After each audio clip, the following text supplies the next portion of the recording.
Why time management is dead and what to do instead is today's episode. Before we get into it, I have a question for you.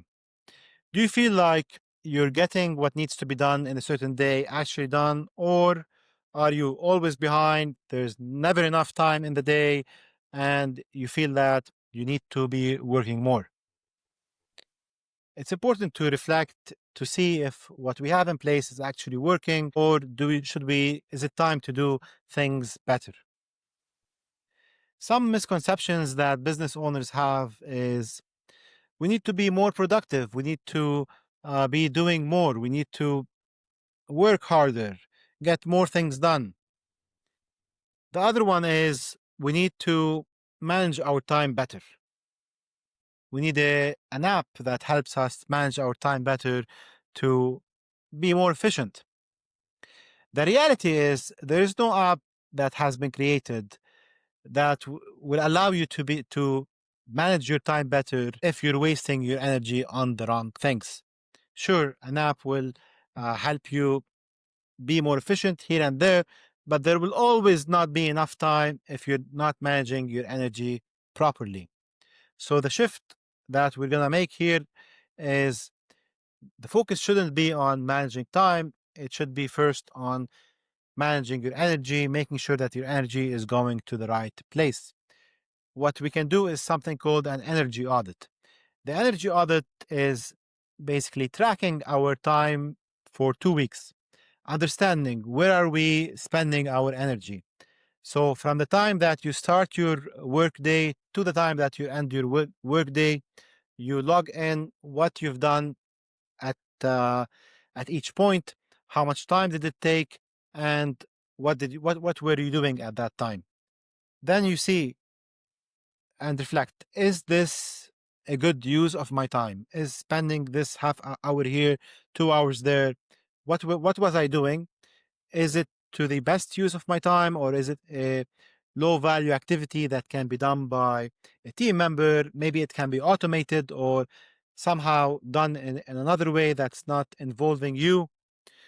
Understanding what's important to stay on your list and what's not is very critical because it makes a difference between wasting your time on a hamster wheel or actually focusing on what moves your business forward. So this is the energy audit. It helps you understand what are the high value activities, where is your time being wasted.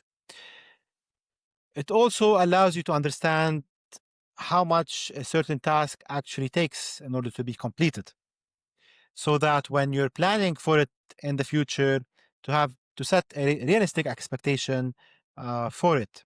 So let's say you have to work on this report for whatever 2 hours. Amazing! It took us 2 hours before. This is what we will plan moving forward. So we start with the energy audit. The second step after the energy audit is making sure that our calendar follows a certain rhythm. So identify which days will you be focusing on what type of activities, and also during the day, when's the focus period, when's the period that is best suited for meetings, when's the best period suited for firefighting, I guess, if you're the person solving problems in your business. Dividing your time in the day in this rhythm is very important. First for you, because now you're clear on what you're doing and you're not just sitting and uh, reinventing the wheel every single time. It allows you to set boundaries between you and the team. It helps the team understand that this time uh, is set for a particular activity. They should leave you alone. They should let you focus on this activity. If they need help, perhaps they can reach out in another window in order to be assisted.